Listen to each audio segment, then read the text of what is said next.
title of this mini podcast is Parallel Pals. If you've ever seen a movie made, you'll notice that the scenes are filmed out of sequence. There are a variety of reasons it's done this way: weather, season, location, actor availability, etc. For example, if sunny weather is needed for a beach scene and it's raining, they'll shoot indoors that day. Make good use of the time. The final edit of the movie is done in sequence so that there's a storyline that's easy to follow. The movie of our life seems to be shot in sequence. One thing seems to follow another, but just maybe it was edited to look sequential. Maybe there's no sequence at all. Perhaps it happens all at once, but our logic machine makes it appear as though it moves from left to right along a plane. I was chatting with a friend one day about parallel universes. There's a book we both read called Seth Speaks. It suggests we lead simultaneous lives in parallel universes.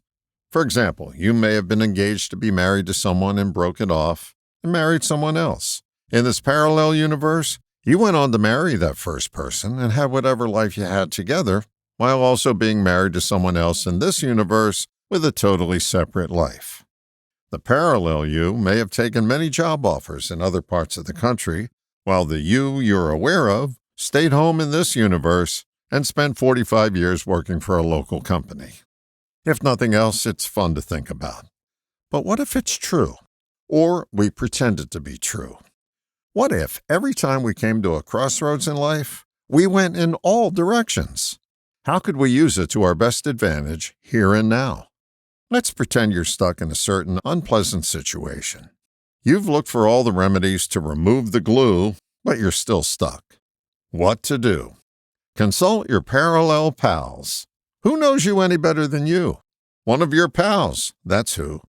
If you're living many lives at once, it's a pretty sure bet that an alternate you has amassed a truckload of experience that you don't own. It's time to cash in on that experience. Here's an exercise you can play with.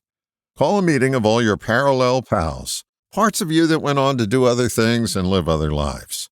Gather in a room where you present your current dilemma. Ask each of your pals for a solution to your problem. Envision one of them writing down all the brainstormed ideas that are offered. Ask questions and listen to all the answers without judgment. Then when the meeting's over, just let the offered ideas settle. Here's an amazing thing.